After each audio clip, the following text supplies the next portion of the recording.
There are over 2,000 kanji in Japanese. In this episode, we'll look at what kanji are, why you should learn them, and stick around to the end and we'll give you tips on how to learn kanji efficiently. Very few foreigners have mastered kanji. Could you be one of them? 日本語能力試験 N 語漢字頑張りましょう What are kanji? Kanji make up the third part of the Japanese writing system after hiragana and katakana. Imported from China at several stages hundreds of years ago, these characters are used to represent core meanings such as nouns, adjectives, and verbs. Each kanji possesses two bits of information, meaning and pronunciation. There's usually one core meaning, but most kanji have multiple pronunciations. These are divided into two types of yomi, or readings. 訓読み音読み Kun reading, which are the native Japanese pronunciations, and on reading, which are the pronunciations imported from Chinese. In this example, the core meanings are day and sun. The kun reading is 日 and the on reading is 日 There are other pronunciations for this kanji, but these are the most common. Why study kanji? Before we go any further, why even bother? It is certainly the most challenging part of learning Japanese, and can't people just concentrate on conversational Japanese? Well, yes, but you will be severely hampered. Number one, Japanese isn't just spoken or heard while watching anime. It is also written, and if you have ever been to Japan, kanji is written everywhere. Signs, menus, newspapers, novels, and TV shows all have kanji in your face. Kanji is everywhere. Number two, the primary function of kanji is to convey meaning at a glance. This makes skimming text easier in Japanese than in English, if you know the kanji. With no spaces between words, long texts only in hiragana is slow and painful. Kanji helps break that up while instantly conveying meaning. Number three, Japanese has a limited number of sounds. Because of this, there are a remarkable number of homophones, words that are pronounced the same but have a different meaning. Kanji makes it clear what the intended meaning is. In some cases, Japanese people will air draw kanji to illustrate which homophones they mean, and this is real conversational Japanese. Lastly, some good news. In some cases, by thinking in kanji, you can understand vocabulary words you had never encountered. You heard that right. Sometimes you can imagine the kanji for the sounds that you hear and deduce the meaning of a new word. A simple example is knowing that 大 means big or great and 好き means like. If you have never heard of, 大好き you can imagine the two kanji in your head and get a sense of the meaning, big like or love. Meaning and readings.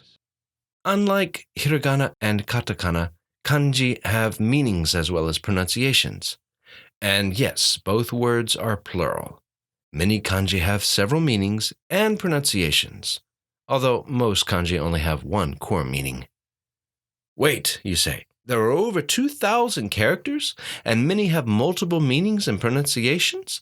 Impossible! Not impossible, but certainly a challenge. The reading of this example, which could be 今日 or 今日 is understood in context. If you're reading a formal text, the pronunciation is surely, 今日 but it is otherwise usually pronounced as 今日 as in, 今日は元気です I'm feeling fine today. The good news is you don't need to learn all the readings at once. In fact, I would recommend you concentrate on the meaning and only familiarize yourself with the most used pronunciations. You'll learn the pronunciations as you build your vocabulary in context. And for meaning, by learning the basic parts of kanji, you can often find patterns and logical progressions. Also, while some kanji have multiple meanings, this kanji can mean book or origin, for example, most kanji have a single core meaning. pronunciation can be a little trickier, which brings us to On and kun readings.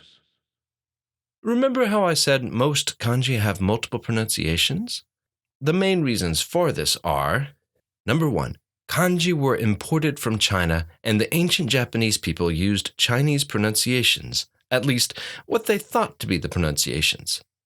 These are called on yomi or on reading. But Japanese also had words for many of these concepts found in the kanji. These pronunciations are called kunyomi or kun reading. And sometimes new Chinese pronunciations were imported as time went by. More on readings. It's complicated, but also fascinating. And let's dwell on the second point, shall we? How to learn the readings of kanji. The best advice I can give for learning the pronunciation of kanji is to learn vocabulary words and note the kanji in context. For example, by learning these two very common words, you will know the two most common readings for this kanji. 新しい And 新聞新しい means new, and the kun reading is 新 followed by the okurigana, しい新聞 means newspaper, and the on reading is 新 as you learn vocabulary words, take note of the kanji used.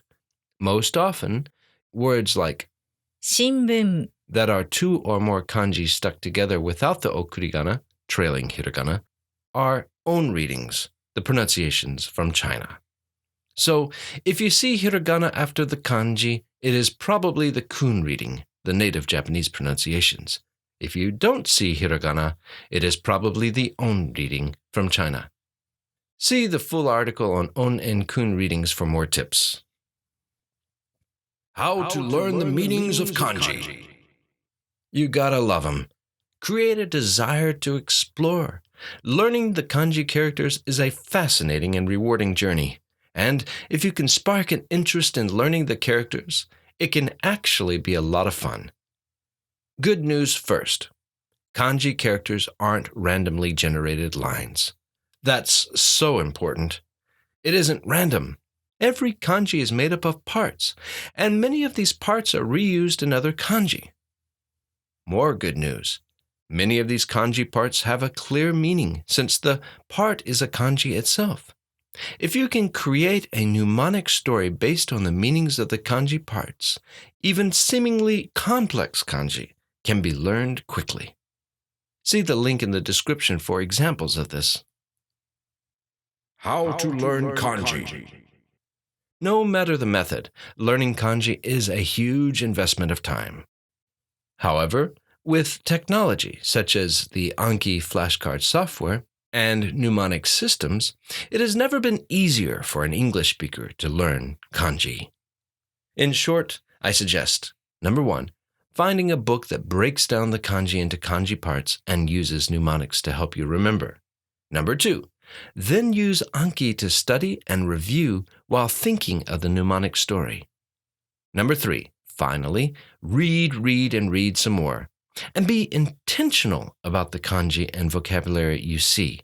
Add new words and context as a phrase to your Anki deck as you read. But that's not what I did. Back in the 1990s, I, Clay, studied kanji the hard way. I dutifully copied each character out 100 times. My Japanese friends were always impressed by my kanji-filled notebooks. However, I paid very little attention to the kanji parts, thinking that rote memorization through repetition would make them stick. Well, it sort of worked. I could read most anything, with a little help from a dictionary, but it was a lot of work. And if you had asked me to write the simplest kanji from memory, I would draw a blank despite having written that character 100 times or more. Worse, kanji that looked like other kanji were a big problem. For example, kanji like this versus that.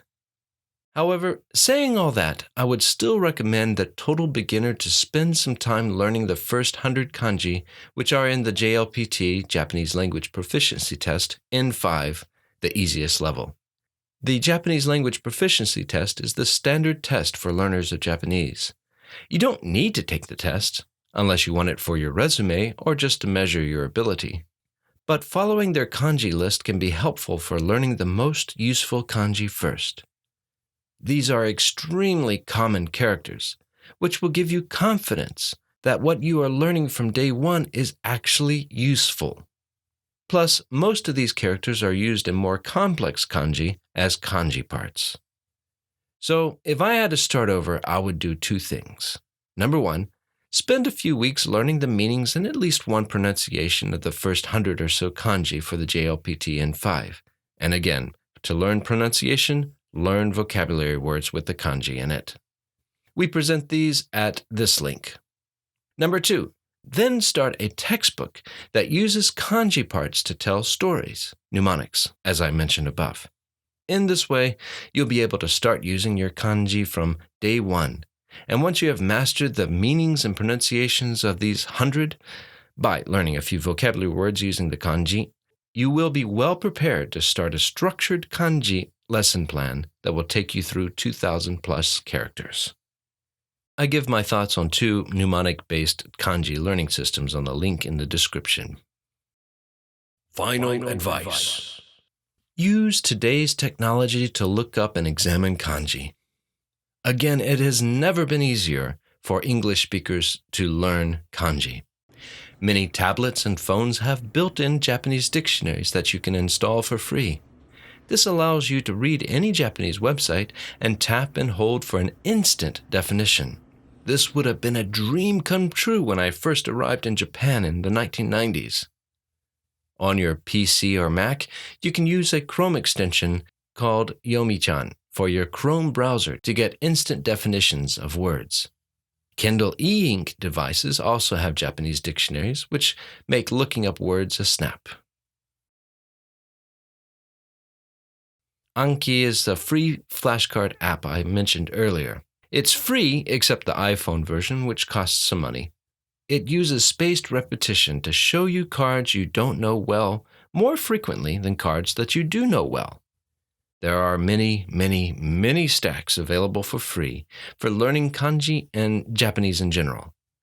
I would also recommend creating your own stack and adding manually words as you come across them in the wild. Add them as phrases so that you understand the context as well. The act of adding your own words will help with memorization and remembering the context in which you found them. Finally, be sure to read.